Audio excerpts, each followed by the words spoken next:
Fala, meus consagrados, Hamilton Ezidio, lance de ouro na área, e o Náutico acabou de anunciar nas suas redes sociais a contratação do zagueiro Betão, de 26 anos. Mas antes de trazer aqui os números do atleta, gostaria de saber de você, torcedor, você gostou ou não dessa contratação do Timbu?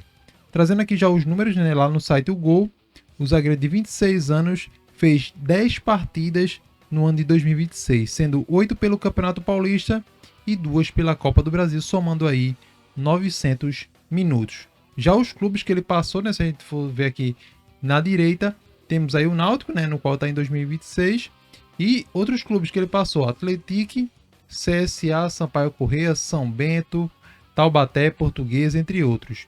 Mas o destaque bem interessante aí é pelo CSA no ano de 2025, no qual ele fez 40 partidas com 3 gols e uma assistência. Então tá aí, né, os números do Betão, zagueiro aí do Clube Náutico Capibaribe.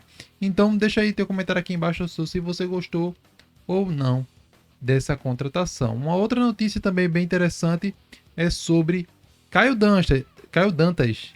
Isso mesmo, jogador que já passou aqui em Pernambuco, provavelmente pode estar com negociação com o Náutico. A matéria está lá no GE.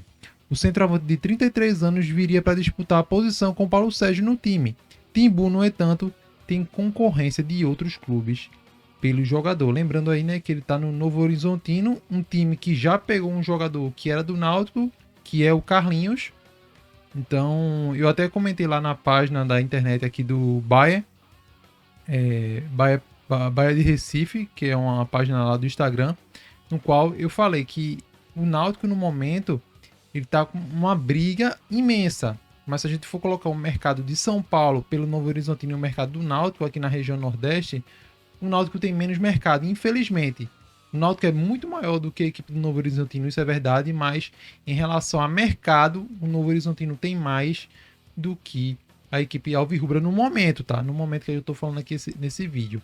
No ano de 2026, infelizmente, o Náutico tem menos mercado do que a equipe do Novo Horizontino. Tanto é que, né, o Carlinhos, que estava voltando, que viria para o Náutico, teve a negociação e foi do Noroeste diretamente para a equipe do Novo Horizontino. A mesma coisa é Caio Dantas aí, o Náutico está em negociação para saber se vem realmente ou não. Lembrando, né, que já temos Paulo Sérgio, no qual é o titular, e ele viria para disputar a vaga juntamente com o craque alvirrubro. E agora vamos de notícias do Sport Clube do Recife, que recuou em relação a falar de Roger Silva sobre entrevista com ele e também com o atleta ao lado. Matéria tá lá no GE Pernambuco. Mas desde já, galera, deixa teu like e se inscreva aí no nosso canal para ajudar a bater a meta de 15 mil inscritos. O Sport não terá atleta ao lado do técnico Roger Silva em coletivas na Série B. O treinador havia declarado o desejo de colocar jogadores nas coletivas do pós-jogo para dividir responsabilidade, mas a ideia não foi adiante e está descartada. Matéria da Camila Souza. O Sport não terá jogadores dividindo a coletiva com o técnico após a partida da Série B. Roger Silva havia externado o desejo para que o elenco também viesse a público dividir a responsabilidade, depois da classificação rubro-negra na Copa do Brasil sobre o Anápolis, mas o pedido não vingou internamente. Em comum acordo com os atletas, comissão e diretoria, a decisão foi de recuar, tá certo? Então, uma coisa bem interessante que eu vi nessa notícia é que repercutiu em todo o Brasil, não só na questão da mídia pernambucana, mas em todo o Brasil, porque seria a primeira vez que o técnico traria, né, para a coletiva um jogador para tentar dividir essa responsabilidade, mas isso aí poderia causar um desgaste entre técnico, a comissão técnica no geral e também o elenco. Então, comenta aqui, torcedor, se você gostou dessa atitude da diretoria ou não. Realmente tem essa questão de dividir responsabilidade, seria uma boa, tanto o técnico como o jogador explicar, né, as questões da partida. Já na entrevista que a gente teve contra o Atlético contra o Anápolis, eu também fiquei assim, caramba, vai dar uma treta isso aí no elenco, mas eu acredito que a diretoria, na minha opinião, acertou em não fazer isso, porque eu acredito que poderia até rachar o elenco e aí o técnico Roger poderia perder um pouco o controle dessa situação.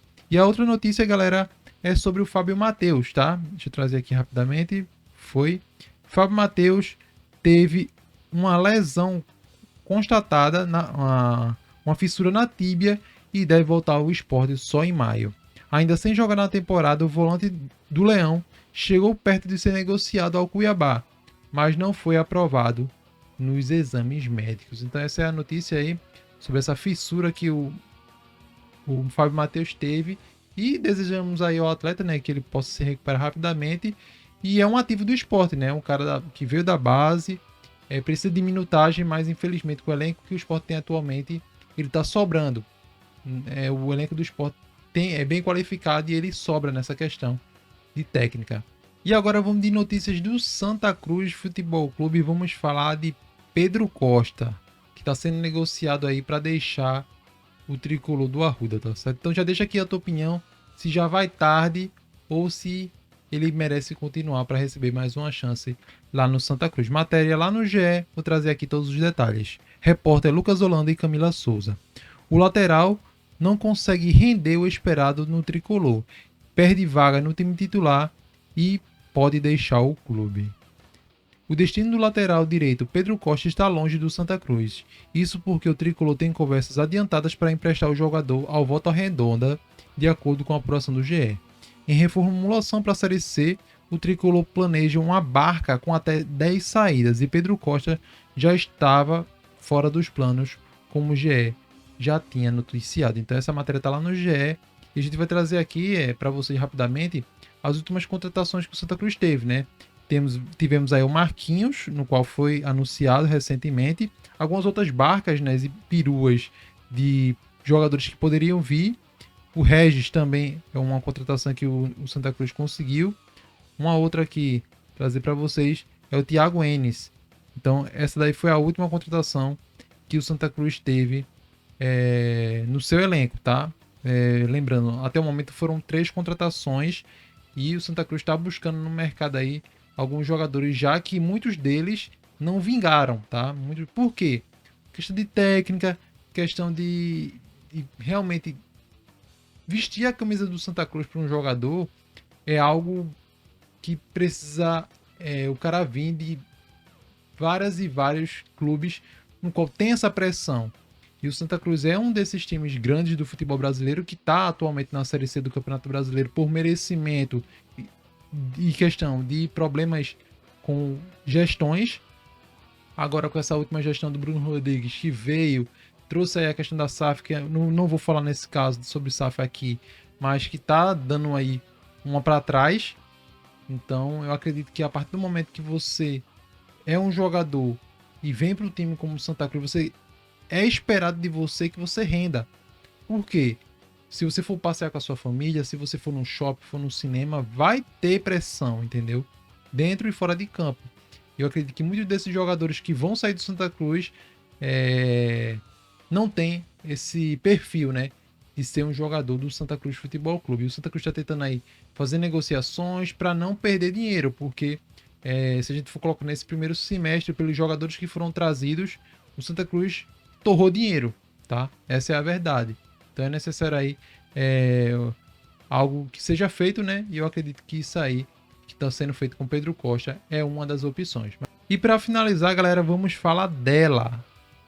Muitos tricolores, alvirrubros e rubro-negros têm reclamações com a Débora Cecília, mas aconteceu um caso nesse final de semana que fez ela ser suspensa para apitar jogos, tá certo? Então eu vou trazer aqui a matéria que está lá no GE. Por Cíntia Berlen, que é jornalista e comentarista do futebol feminino da Globo.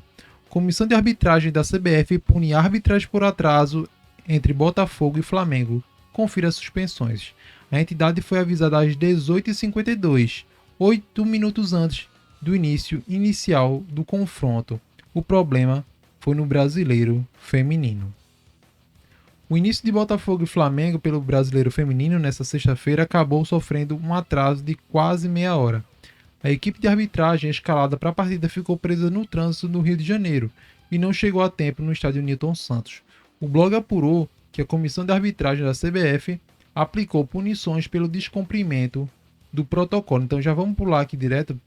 Se você quiser acompanhar a matéria, tem os vídeos, né, das jogadoras falando sobre a falta de respeito, mas vamos o que importa. O tempo de punição que essas arbitragens vão sofrer.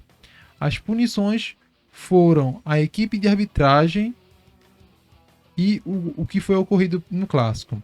Suspensões preventivamente por tempo indeterminado por faltar ao jogo sem justificativa prévia.